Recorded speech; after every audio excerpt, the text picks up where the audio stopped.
Okay. So what would you say right now if somebody wanted to start what you're doing? What advice would you give to somebody who says, I want to be in this space? Ina is my teen idol. I want to put her poster on my bedroom wall. I want to be just like her. How do I get to that? What would you tell that? What would you tell that young lady who wants to be the next Ina? What would you say to her? I feel like really being comfortable with posting on social media will be key, right? I wouldn't be able to do what I do if it wasn't because I'm a content creator myself. Yeah. So that I know what works, what doesn't. I feel like studying the GOATs out there, right? Yeah. Like that has been a big thing for me to see like what works in whatever industry you want to get into. So social media is such a vast like industry, right? You can do social media for literally anything. In my previous life, I was doing social media for online coaches and digital product creators, right? So the beauty of it is that you can do social media for anything. So where do you want to be doing the social media? You know that you don't have to do it as a single entrepreneurial venture. You could be doing social media for your favorite company, for your favorite brand. So find where is it that you want to be and then learn everything you can about it. Create your own content, learn about the editing process. I feel like that's one of the biggest things that car dealerships, car salespeople, once they get into creating content, they realize that creating the content is not the hard part. Right. I can create content in 3 minutes, 5 minutes. It doesn't take long. It's the editing, scheduling, creating the caption, choosing the hashtags, tagging anybody, putting the caption on top of the video, making sure that the timing works right with the music, right? Like it's the editing part that takes the longest. So if anybody had my poster picture on their wall, they would get really good at that. And you can do that without having clients. Just start your own brand, your own personal brand, and just start creating that content. Get used to the tools. Yeah. And that goes back to the women being more detail oriented. If you look at the average woman's content and the average guy's content, I'm going to say women, female. I don't care if I'm saying the wrong word. I don't really care. Yeah. But you look at the average female content and the average male content. The average female content is edited cleaner. It's more detailed. The captions are in the right. I'm just telling you. It's the details. The devil's in the details. I hear you. And I'm going to speak for myself because I hate to generalize because I don't want you to get any like hate messages about like, but I'm not like that at all. Like, yes, we understand that every woman is beautiful and unique in their own way. Yeah. So I'm going to speak only for myself. And I'm sure other women can relate because I'm not alone in this. I have a history of people pleasing. And this is something that really is a very pervasive feeling, this imposter syndrome, people pleasing, especially in high achieving women. This is a thing. It's a thing that normally, again, generalizing, men don't even have to think about because if you've ever seen the Barbie movie, now we're getting into Barbie. I just did a video on my other account, a Barbie clip. I don't know. You didn't see it? You like the best part about that movie is when Ken and Barbie come into the real world and you see that Ken is feeling so encouraged, right? By everything he sees is speaking to him and making him feel like he could be the king of the world. While Barbie joins and she's just being sexually harassed. She's being put down for being pretty. She's being like made feel less than when she's like the most perfect woman in the world in Barbie world, right? And that is a very, very, very real thing that happens in our society. So men who have woken up like Ken and being fed all of these messages that like, you can do anything. They have a much higher sense of self-confidence that whatever they put out there is going to be received as, wow, great, you did amazing. When women is a little bit more like, we put something out there and it has to be perfect. Otherwise, it just doesn't measure up to what the men did. You're right. So we have that pressure on us. So I started talking about this because like the people pleasing part. So because of that, because we've had to work way harder at being taken seriously, at having a seat at the table, we end up being more detail oriented. We end up being better at many jobs, even though that's not what that's not what like society will recognize. But like, Right. I can see what you're saying is that's how I hear it and how I internalize it, is that me with my personal history of trauma, of being put down, of always trying to make sure people are okay with me, right? Because if people are not okay with me, then I'm worth nothing, right? It's all of that internal turmoil that happens.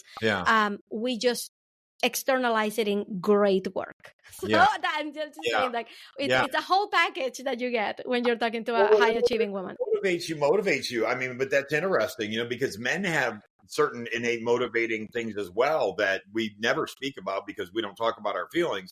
But are you going to talk about feelings? I was going to, but now you're making me second guess it. No, please. I have to go backwards and like back up on that now, because now I'm like, oh, I didn't want to be. Tell me feelings. I didn't want to be this transparent. No, talk to me. Well, I mean, you know, so let's call it what it is. So you're growing up, and let's say you're 12, 13, 14 years old as a male.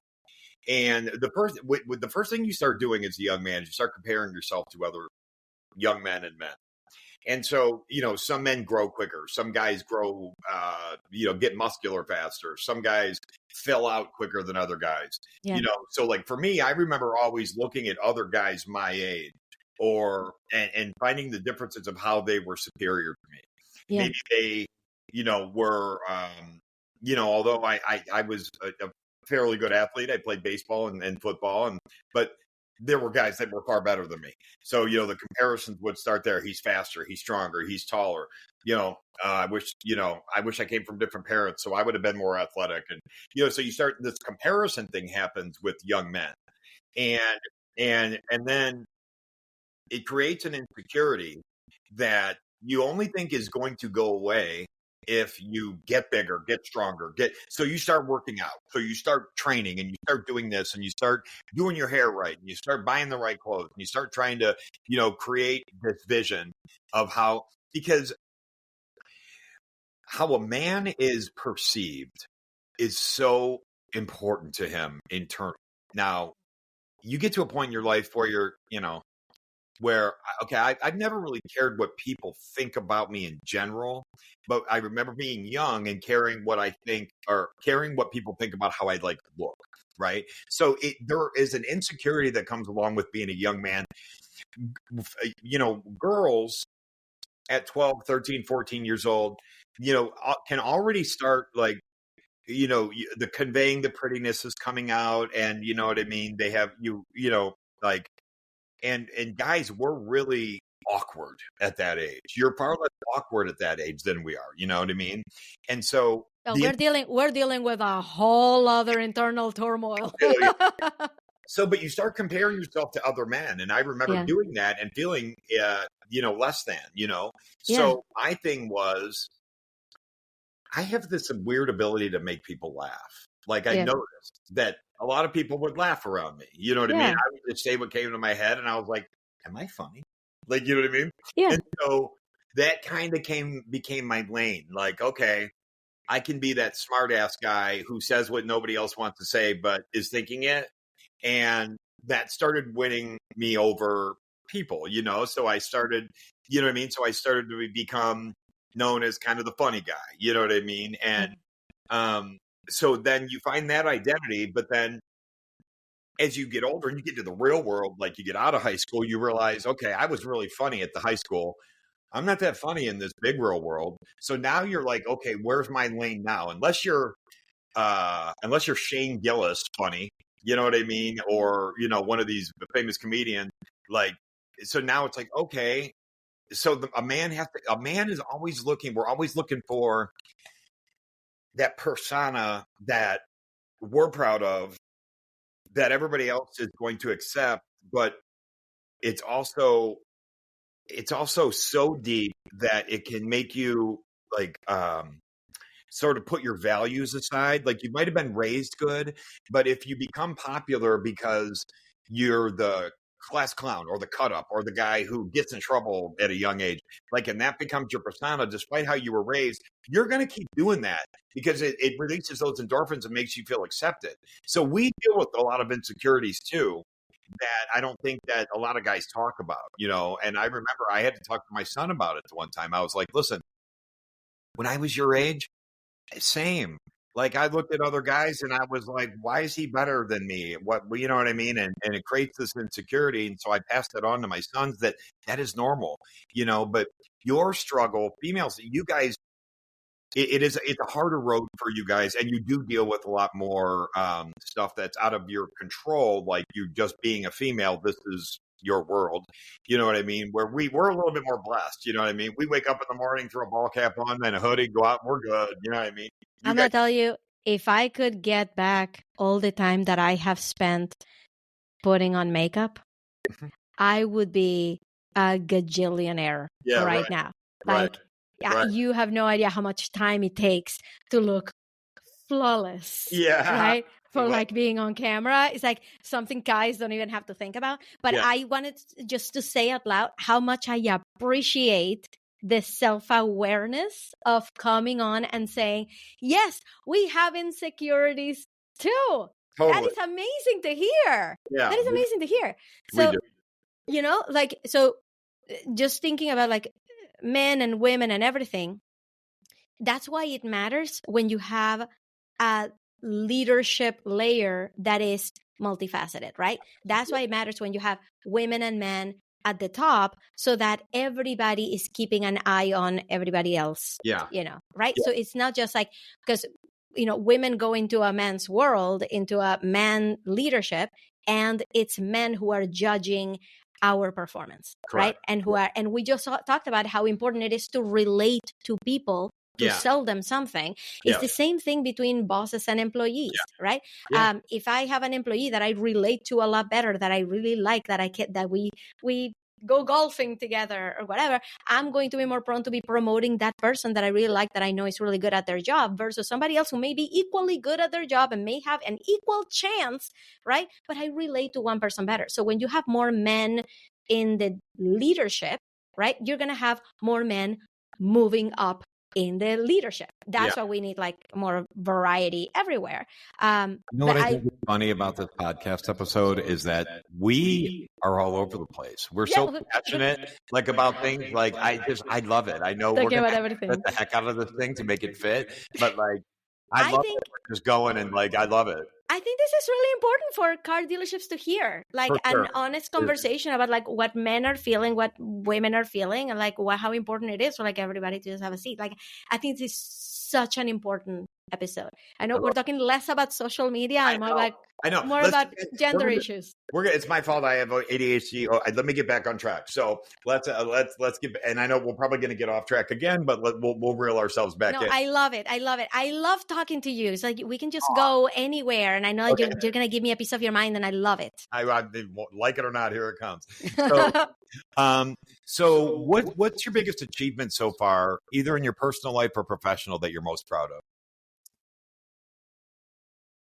This is going to sound so like this is just for me. Okay. But just not going back to corporate. It was so easy. Like my job in corporate, I loved it. I'm not the person who left because I hated it, because I felt like, no, I left because of a really crummy situation that I just didn't want to have to deal with anymore. Yeah. Right. And the fact that I've been able to stay out and still continue to shift and pivot with the doors opening.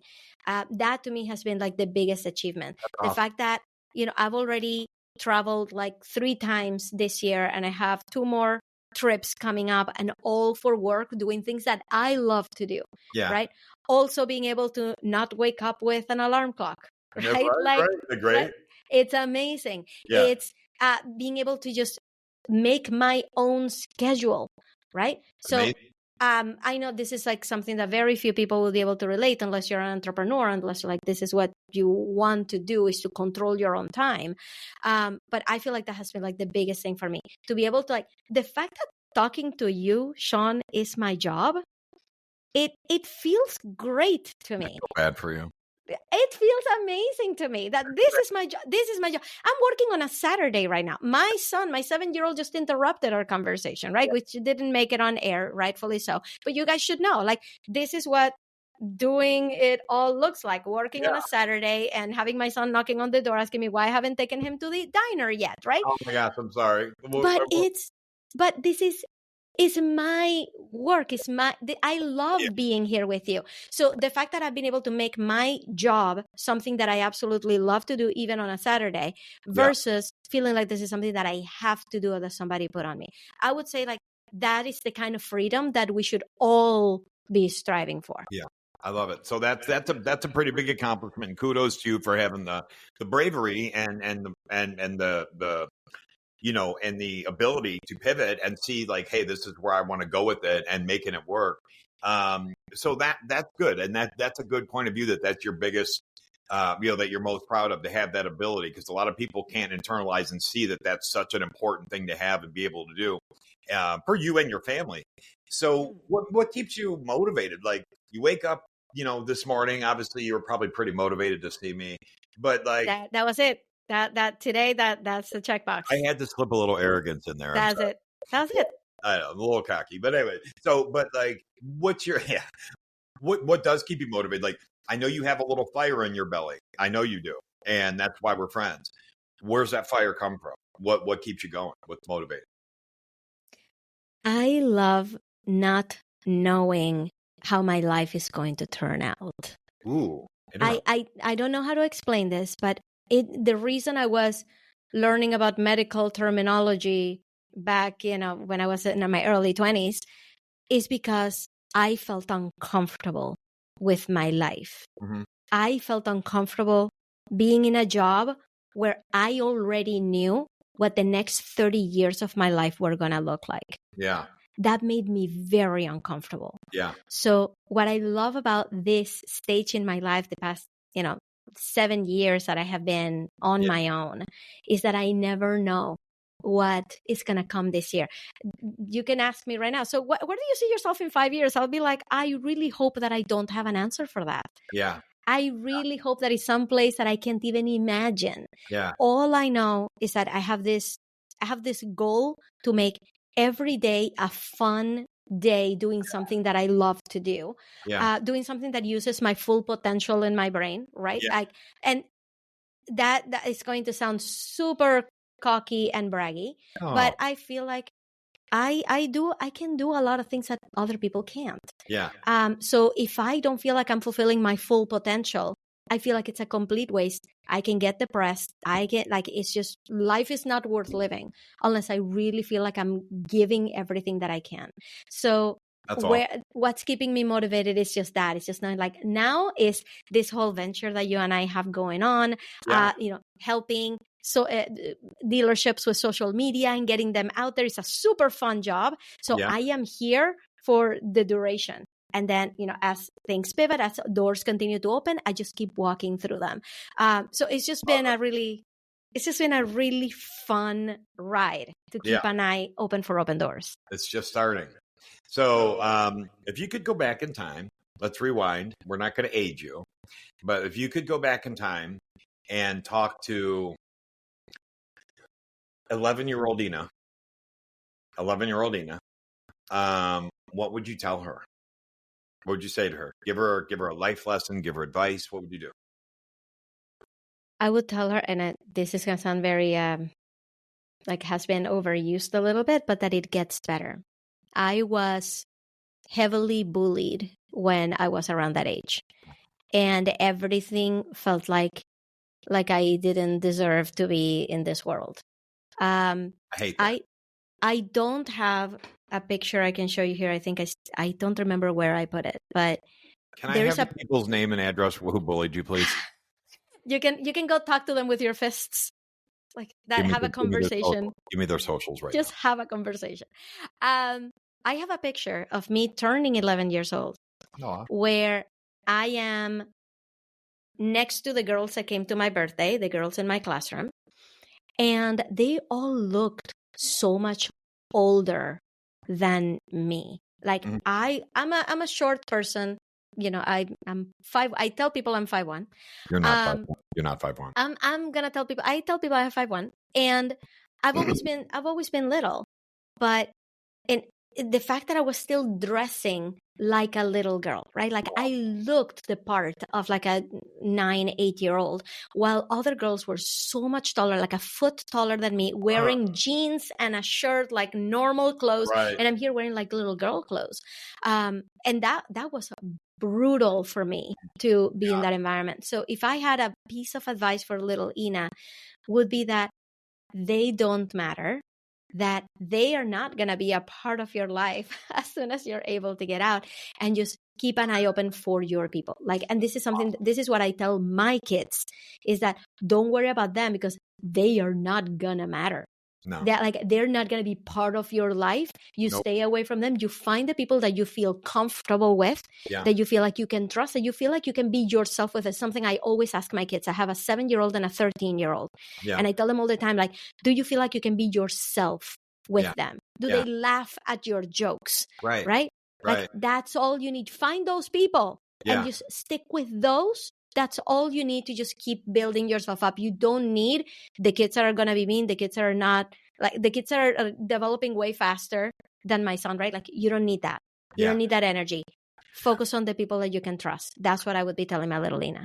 Well, that's great advice. And I'm going to transition that over to what we do for a living with social media, because I tell people this all the time, that they're worried about, I'm not pretty enough, I'm not handsome enough, I'm not funny enough, I'm not good on camera, I don't talk good enough. This is why I don't post, because no one cares. No one's going to want to hear what I have to say.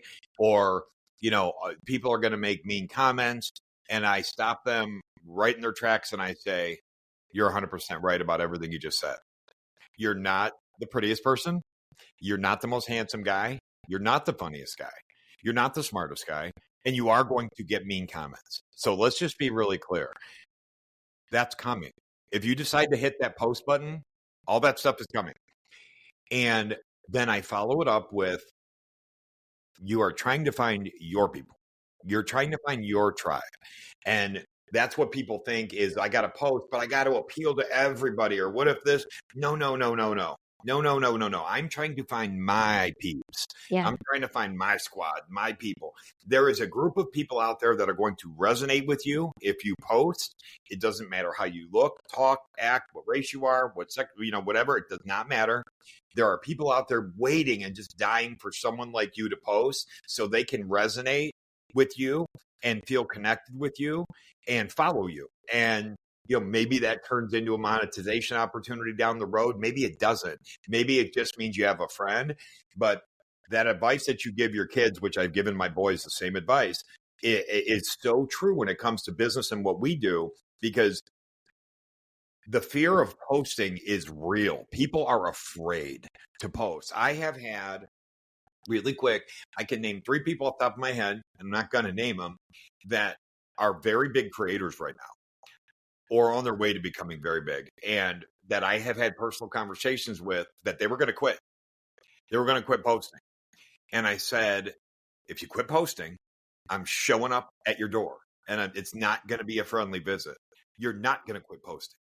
And they're like, well, this, that, and the other, the comments. And I'm like, dude, I piss people off on purpose to get comments. You know what I mean? I think you have a really healthy perspective on the negative comments. Can you tell us what your philosophy is on dealing with negative comments? I feel like everybody needs to hear this. Yeah, no, I mean, so like there's a couple, it just depends on the mood I'm in. But like, like if I get a comment here, if somebody's overly rude, I just block them. If you're overly rude, like you crossed the line, like now you're referring to me personally, or God forbid you even dabble in like going to my kids or something personal like that, I'm just going to block you. Now, if you say something kind of smart ass, I probably appreciate that. Like there's been so many guys that have made comments on there and they think that they're going to undergird my skin. And I text, and then my comment back is, that's awesome. Give me more. Like, you know what I mean? Like, cause I love it. Like, give it to me, cause not a lot of people can keep up with my, where I'll go, you know what I mean? So when I find somebody like that, I encourage it. But so there are times, but then there are times when I'm just like, this person deserves a real comment. Like, I'm sorry that you're hurt. I don't know what happened in your life. You know what I mean? It wasn't me. I think it's lame that you've never met me once in your life and that you're making a comment about me that is so descriptive and so personal. Like, so there are times when you have to check people up. It's not always. And these platforms are very sensitive. You can get yourself blocked. I've been on restriction with TikTok. I've been in TikTok jail because I commented in a very goat type of way. And TikTok thought that it was a little bit too much. Great. Great. So I took my beating like a man. I went in TikTok jail and sat there and didn't post. You know what I mean? But I would not change it one bit. And the key is to just be genuine. The key is to just don't try to act like somebody you're not. Don't try to be, if you're not a tough guy, don't act like a tough guy. If you're not, you know what I mean? Just be yourself. But I guess my key to comments is they kind of fall in 3 buckets. It's you're being too rude. You're crossing the line. This is my page, by the way. So it's my page. So I'm going to control the content as much as I want to. So you're blocked. I love blocking people. It's my favorite thing to do. So then the second one is the guy who, I can tell is trying to get a reaction from me. Now that's a comment seeker. Now there are people like that. All they're doing is trying to get under your skin. All they want you to do is acknowledge them because they feel so insignificant in life that they spend time online trying to offend people just to get noticed. Got it. If you're a comment seeker, you're getting nothing from me. So the best way for me to get back to you is just ignore you, right? That hurts you the word. So there's that. And then there are the people that will comment in generalities about like my industry, car salespeople being this and that and this, that, and the other. And most of those, I'll ask people, why? Why are you saying that? Like, I want to know why you're saying that. Like, and I mean it genuinely, like, why do you say that? Like, what happened? I want to know. You know what I mean? Like, I really want to know where this angst is coming from. You know what I mean?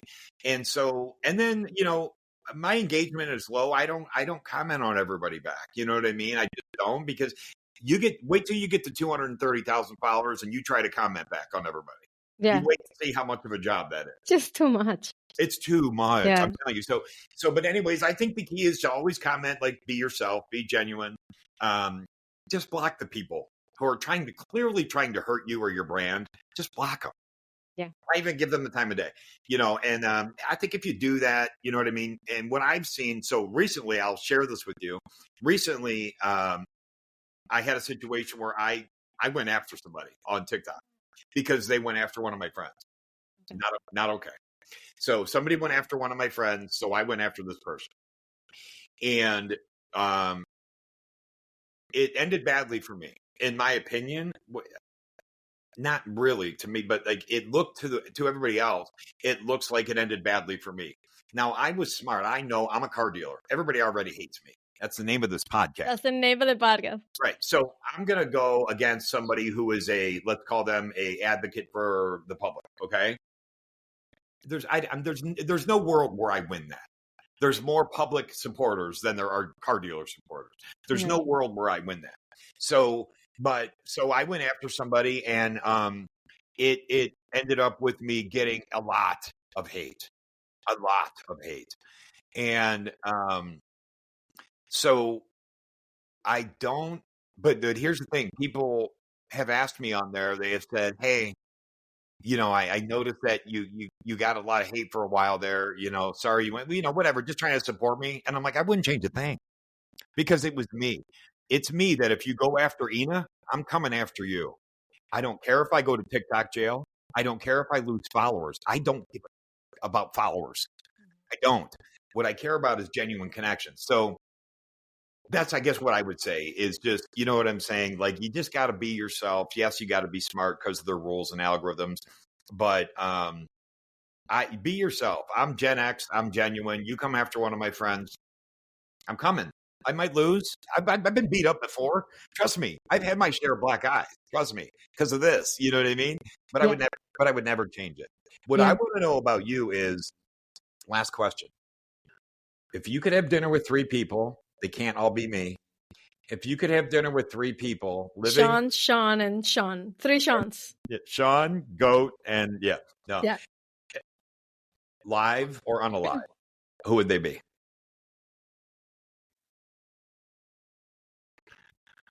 Oh man, I'm just going to sound like an idiot. It's going to be good. I can tell. I like it. Give it to me. Hit me. I'm just going to sound like an idiot. No, you're not. Yourself. I just love hanging out with my friends. I'm sorry. Like I have great. really good friends. I have, everybody needs to follow her just immediately. Her name is Elissa Smith. Okay. ELYSSA. Elissa Smith. She's a trauma-informed life strategist. She's one of my best friends, and she's also an incredible coach, trauma-informed. She gave a TED Talk that actually I co-wrote with her, and it's now over 120,000 views on YouTube. She's just like a fascinating person that you want on your side all the time. Okay. So Elissa would make it on that list. I think that my next person would have to be just I've never seen this side of you. I've never seen this. Somebody, it's just that I warned you. I'm gonna sound like an idiot all along the way. Like my friend Elissa, then somebody like Judd Apatow. Okay. So I admire Judd Apatow's ability to create content that is based on his life. He just like made it on his own, and that gives me like, it empowers me. It gives me hope. It, like, he didn't go by anybody's rules. This is something that not a lot of people know, but when he was starting to, like, he was like in high school, like making himself known for just like being funny. He sent a message to Jay Leno, who was at the time hosting the Tonight Show, I think. Or he was just a hot, I don't know if he was hosting the Tonight Show yet. Comedian or whatever, Yeah, but he sent him a message. And he's like, I want to interview you for my school newspaper. And Jay Leno said yes. And he just went and just picked his brain about comedy and about, like, this is somebody, Judd Apatow is somebody that has just been totally self-made. And I would love some more of that brain. Okay. And then finally, because I just keep having the same dream that we are best friends over and over and over again, it would have to be Taylor Swift. For the same reason. I'm actually a country music lover. My father used to play country music to us growing up. So like when I became an independent woman, I would just listen to country radio all the time. My jam is like country music from 2000 to 2010. Like that's my span. And that's when Taylor Swift came about, right? So I discovered her when she was a country artist. I went to 2 of her concerts while she was a country artist. Once she started switching to pop, it's just not my kind of music anymore. But I still have admired so much her work ethic throughout. Like, I have seen her from the first time she came on the global stage onward. I didn't just find her later. I found her when she first started. So that is somebody who has shown such resilience through hate, through everything happening in life, through making her own decisions, making her own team, and just like marching to the beat of her own drum. So Judd Apatow, Taylor Swift, and Elissa Smith. I like that. That sounds like a good dinner. I like it. That's my ideal dinner. Take it or leave it. Think I'm an idiot, but that's what it is. I think that's amazing. So, what's next with you? What's next for you? What any upcoming projects or goals that you want to share? Talk about? Tell me.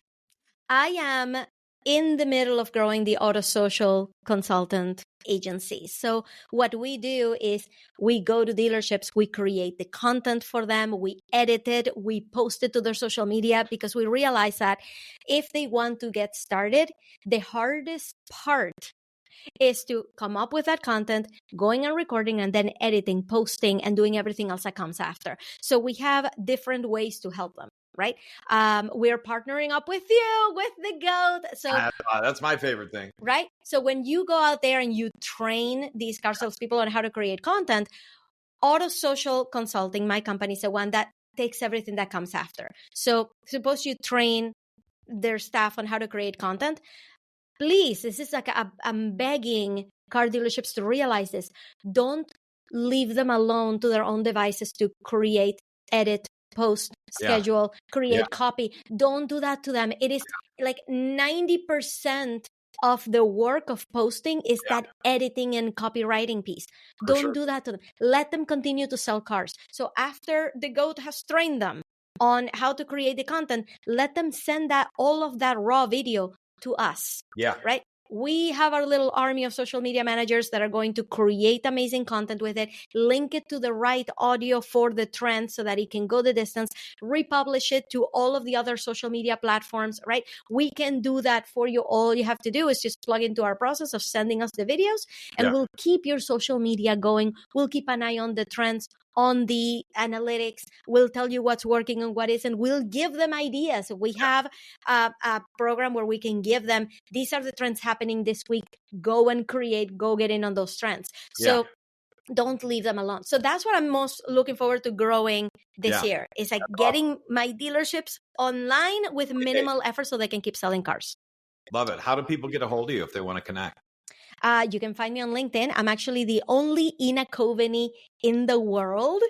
So as long as you're spelling it right, and you should be able to see it here in this video or in this podcast, Ina Coveney is how you find me on LinkedIn. You can also follow me on TikTok or Instagram as Auto Social Gal. No periods, no dashes, no underscores. Auto Social Gal. Yeah. Well, I want to let you know how much this is meant to me that you came on here, and how much fun I've had talking to you. We could go forever. I mean, it's so funny. Like, this is the longest podcast episode in the world. We might just call Netflix and make it a TV show or a movie. Right? This is we went a little bit long. We should have a Netflix show. Oh, like, 100%. I'm waiting. 100%. Yeah, call Netflix. When we get off the phone. We're going to call them. We're going to pitch this. Yeah. Or A&E. Okay? I don't care who it is. Yeah. Like whatever. A&E, Netflix, Amazon. We'll take a deal. I'm down for all of them. Yeah. So anyway, but thank you so much for being on here. Thank you for being my friend. Thank you for being in business with us, me and my team. And thanks for giving us so much insight into Ina and being transparent and just being yourself. It's been awesome.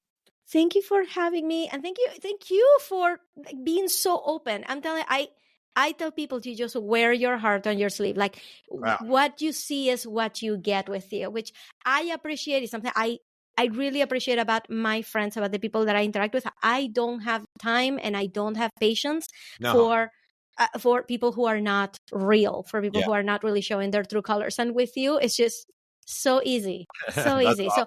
So thank you for having me. This was fun. Well, I hope we can do it again. So for those of you that are out there, if you're in the automotive industry and you're ready to take your sales game and social media presence to the next level, and your knowledge of this industry, you need to check out this podcast, the Everyone Hates Car Salesmen podcast. You also need to check out my friend, Ina Coveney at Auto Social Consulting as well. And if you're in the trenches making car deals, if you're running a store, if you're a dealer, or if you're a manager, or whatever it is, whatever information and knowledge you need, I feel like between people like myself and Ina, we're trying to build this platform to empower you guys individually, personally, store level, brand level, whatever it is. So that's what we do. So if you like this podcast, please like, share, subscribe. Again, post it. No, works for me. I don't care. You know what I'm saying? I'm put it on a rest stop on the highway. I could care less. Just put the link out there. You know what I mean? So, but find us on Apple Podcasts, Spotify. We're everywhere. Wherever you get your podcasts, we are there. Thanks again to Credit Saint, our sponsor. Not going through that whole long thing again. I'm sorry, Credit Saint. Ina and I took up your advertising space. So, Ina, thank you again. You're amazing. Thank you. It's so cool. I love it. Thank you. Thanks again. All right. Thank you, guys. Appreciate it. See you next time on the Everyone Hates Car Salesman podcast.